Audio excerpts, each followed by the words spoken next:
Poultry federation of India के पिछले दिनों हुए एजीएम में पोल्ट्री सेक्टर में क्वालिटी और डिजीज की बात हुई। लेकिन देश ही नहीं, विदेश में सबसे ज़्यादा चर्चा एएमआर की हो रही है। क्या एएमआर के बारे में सिर्फ चर्चा ही हो रही है या फिर फार्मर्स तक इसका कुछ मैसेज भी पहुंचा है या कुछ सुधार हुआ है? इस सवाल का जवाब दे रहे हैं world poultry association India branch के प्रेसिडेंट डॉक्टर जितेंद्र वर्मा। बहुत ही एक इम्पॉर्टेंट टॉपिक है।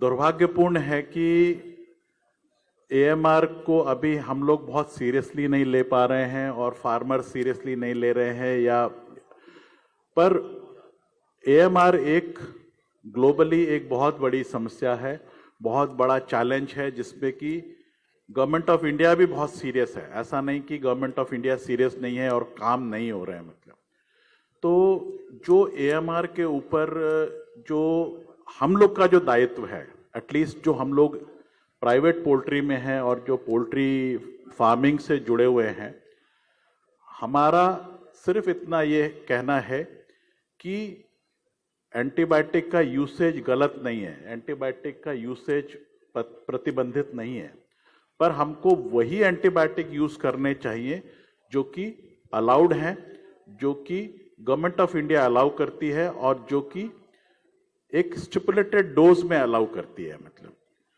तो हमको ये ज्ञान होना चाहिए कि कौन सा एंटीबायोटिक यूज करना है, कब यूज करना है, कितना यूज करना है, कितने दिन तक यूज करना है और उसके बाद उसका रिकॉर्ड मेंटेन करना है, उसको ट्रांसपेरेंसी उसमें मेंटेन करनी है। अगर हम उसको ट्रांसपेरेंसी मेंटेन करेंगे, उसका रिकॉर्ड मेंटेन करेंगे और उसके यूसेज को as we can say prudent use of antibiotics, तो हम लोग अपने आने वाली जनरेशन के लिए जो अभी करंटली अवेलेबल एंटीबायोटिक्स हैं उनको प्रिजर्व कर सकते हैं। क्योंकि सबको ये पता है कि हम आगे आने वाले जो भी नए एंटीबायोटिक्स का कोई भी नया नहीं हो रहा है, नया रिसर्च नहीं हो रहा है, तो जो भी हमारे पास एंटीबायोटिक हैं उनको हमें प्रिजर्व करना है हमारी ह्यूमन पॉपुलेशन के ट्रीटमेंट के लिए। तो वो एक सबसे बड़ा दायित्व है हम कमर्शियल पोल्ट्री फार्मिंग में जो लोग हैं कि हम लोग एटलीस्ट वो एंटीबायोटिक यूज न करें जो कि जिससे कि क्रॉस रेजिस्टेंस होता है और जिससे कि हम लोग को आगे आने वाले एंटीबायोटिक के रेजिस्टेंस जो अभी अवेलेबल है वो रेजिस्टेंट हो जाएंगे, तो उसका खतरा है, वो आउट ऑफ सर्विस हो जाएंगे, वो हम यूज नहीं कर पाएंगे। क्या इस बात में सच्चाई है कि चिकन और अंडे की खपत और उत्पादन में बड़ा रोड़ा एएमआर है? नहीं, मैं ये नहीं मानता कि सबसे बड़ा रोड़ा एएमआर है और एएमआर का बहुत कम कंट्रीब्यूशन जो है पोल्ट्री से होता है।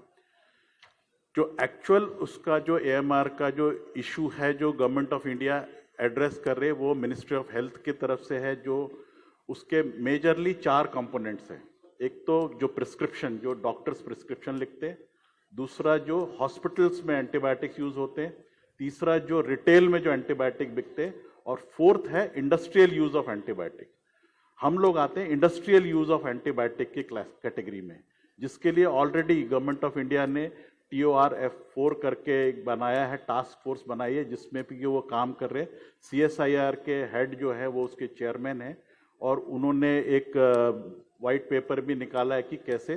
तो पोल्ट्री का बहुत बड़ा डायरेक्टली सिग्निफिकेंस नहीं है, पर फिर भी हम लोग जो because we are into food industry, we are into directly related to consumer, we should be aware कि वी शुड नॉट यूज जो एंटीबायोटिक ह्यूमन हेल्थ में यूज होते हैं। अगर आपको हमारा ये वीडियो अच्छा लगा तो हमारे YouTube चैनल को सब्सक्राइब करना न भूलें, बेल आइकन भी जरूर दबा दें। इस तरह के वीडियोस को देखने के लिए Facebook और Instagram पेज को भी फॉलो करें।